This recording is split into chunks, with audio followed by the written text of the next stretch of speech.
Shot. Yeah, boy. Ladies and gentlemen, today we bear witness to one of the most dangerous builds in all of Outward. This is the Bloody Vampire. Before we get into all the nitty-gritty details, I would like to mention that this specific build is very end game. It can take a while to gather the exact equipment that I used, but that should not stop you from testing it out. You can make a similar build that is almost just as powerful until you can finalize everything. This is the Bloody Vampire build. The first step to creating this powerhouse is to take the Berg questline. You will be siding with Lady Aberdeen and will need to be careful when transversing the story. Help out the giants and use all available information so you befriend them. This will give a passive skill called Blood of the Giants. You will now have plus 40 health. Next, you will need to talk to Roland as much as you can and be nice to him. Lift his spirits so that he defeats the enemy at the end of his quest and you receive Ancestors' Memories, a passive skill that gives you plus 20 mana. Lastly, make sure to complete the quest line so you can receive the Peacemaker Elixir. It will give a passive plus 20 to health, stamina, and mana. It is quite a helpful passive, so be sure to finish the first faction quest so you have that boost. Next up, we have the 3 skill trees this build makes use of. Those trees are going to be the Cabal Hermit, Mercenary, and Hex Mage. With the Cabal Hermit, it does not matter what you go with as long as you grab the Conjure skill at the very top. At the Mercenary tree, we will need to grab the Blood Bullet instead of Shield Infusion. Lastly, we will need to head to the Hex Mage and grab Blood Sigil and Cleanse for our Tier 3 skills. Now that we know what skill trees to go with, I want to make something very clear. Grab all extra Tier 1 skills that you can. Some will give you extra passives that help in battle, while others will just give you extra attack abilities. Puncture can be learned from Burak at the beginning of the game by speaking to him with a sword equipped. Specifically though, you will need to head to Styx in the slums of Levant and grab Sweep Kick. This is one of the most important skills in Outward, but will be even more important for the offensive side of this build. The last 2 skills we will need in order to become the ultimate vampire requires you to build the town in Caldera, and it can be kind of long, so let me explain something. You do not need these 2 skills. They are very powerful and helpful when running this build, but you can beat all the bosses without them. So don't worry too much if you just really don't want to build the town. I know it kind of sucks. The 2 skills from that town, however, are the Technique and Infuse Blood. The Technique is an extremely powerful sword attack that can be learned from fighting in the arena and using some of the tokens to buy it. Blood Infuse can only be learned if you took the Berg faction line, and we'll need to talk to Anthony Bertolt from one of the City Hall upgrades in order to buy it from him. Now you should be equipped with all the necessary skills required for the Society of Vampires. Let's talk equipment. The armor set you need to acquire is the Wolf Medic set. When wearing all 3 pieces, you will gain 0.2 passive life regen. The chest plate can be enchanted with Adrenaline for extra cooldown. The boots are up to you, but I chose Aegis, which gives plus 1 protection. The helmet can be enchanted with Instinct, offering an extra 5% cooldown on skills. The best backpack to run with is the Brigand's Backpack. This build does not suffer from stamina loss, so there's no need to worry about other backpacks. The Brigand's Backpack does not impede your dodge roll and gives you an extra 15% to all physical damage.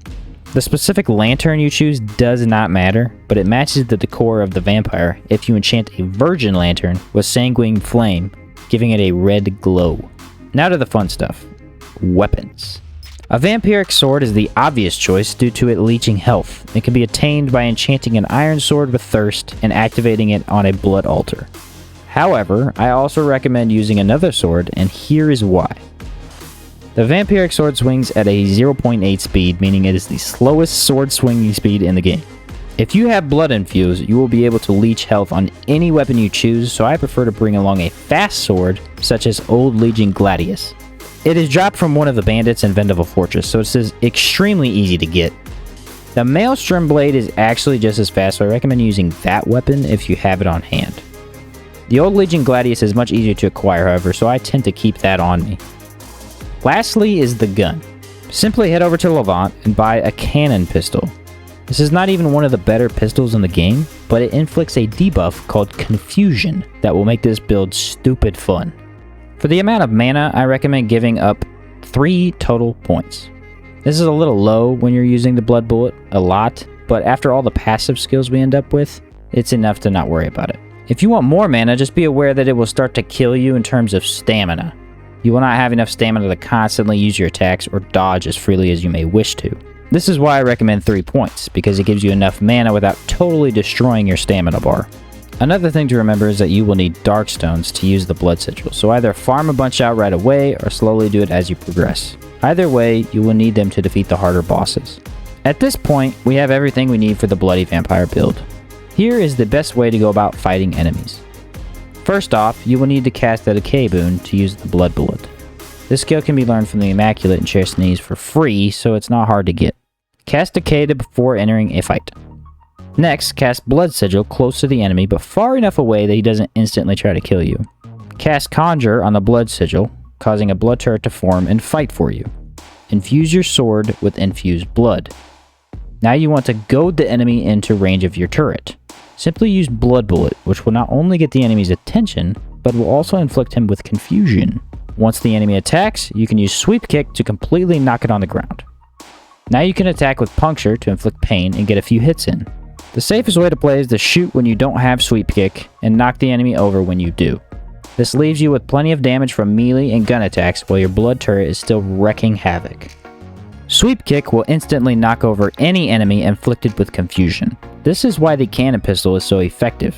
With the Blood Bullet giving you health back, Blood Infuse healing you every sword blow you land, and your armor passively healing you, you end up with insane health regeneration. You will never need a health potion with this build, and since the armor has protection, you can take a few hits without being in a lot of trouble.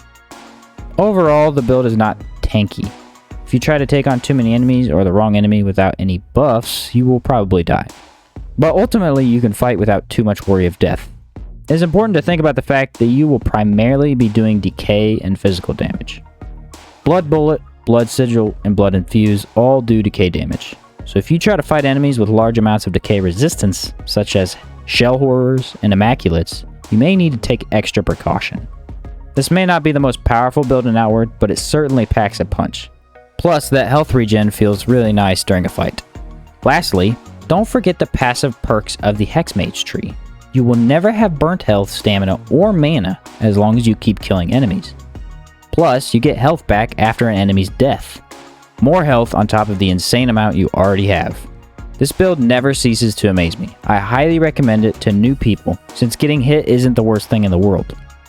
This has been the Bloody Vampire build. Hopefully you guys enjoyed the video. Comment down below if you have any thoughts on this build, and I will catch you guys next time.